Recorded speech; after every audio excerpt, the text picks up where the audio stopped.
شیخ نجم الدین کبرا وہ فرماتے ہیں کہ ولی جب تک شریعت کو مکمل طور پر نہ اپنائے، مکمل طور پر شریعت کو نہ اپنائے، ولایت میں قدم نہیں رکھ سکتا۔ اور اگر وہ انکار کرتا ہے کہ شریعت یہ مولویاں دے کام ہے، آپ فرماتے ہیں کہ یہ کفر ہے۔ یہ کیا ہے بھائی؟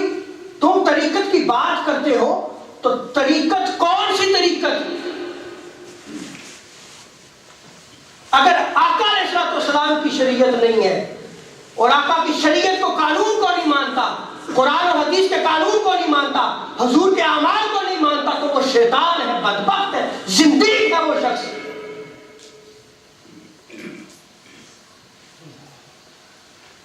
اور آگے شیخ سہروردی رحمۃ اللہ تعالی علیہ فرماتے ہیں کہ ہمارا عقیدہ ہے کہ جس کے ہاتھ پر خوارق عادات ظاہر ہوں، یہ میریکلز جسے کہتے ہیں، کہتے ہیں بڑی شفا ہو رہی ہے۔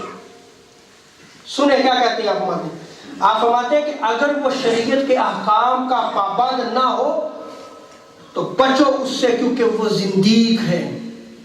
وہ کیا ہے؟ زندیق ہے۔ اور آگے فرماتے ہیں کہ جو اس کے ہاتھ پر ظاہر ہو رہا ہے کہ تم دیکھ رہے ہو کہ شفایابی ہو رہی ہے، فرماتے ہیں کہ وہ مکر و استدراج ہے، شیطانی عمل ہے۔ کیا ہے؟ شیطانی عمل ہے۔ اور ہماری حالت کیا ہوگی ہے؟ یہی جھوٹے پیر، نام نہاد، پیسے کمانے والے عامل باباؤں کے پاس ہم جاتے ہیں، ان کا بزنس نہیں بنتا جب تک ہم نہ جائیں۔ اور ان کا سب سے بڑا بزنس کامیابی کا یہ یو کے ہے، یہاں سے وہ کامیاب ہوتے ہیں۔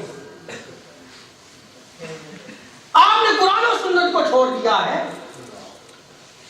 آپ نے اولیاء کرام کے مقام و مرتبہ کو جانے بغیر ان ٹھگوں کو جو ہے وہ پیر ماننا شروع کر دیا ہے۔ یہ ٹھگ پیر نہیں ہے۔ ارے تم پیر کی مجلس میں بیٹھو تو جب وہ بولے گا تو علم کے موتی کو کھیرے گا، جب تم اس کو دیکھو گے تو اللہ تمہیں یاد آئے گا، اور اس کا ہر عمل جو ہے وہ آخرت کی تمہیں یاد دلائے گا۔ وہ ولی ہے۔ مسند ابو یعلا میں اس روایت کو نقل کیا گیا ہے، آقا علیہ السلام نے یہ نشانیاں بیان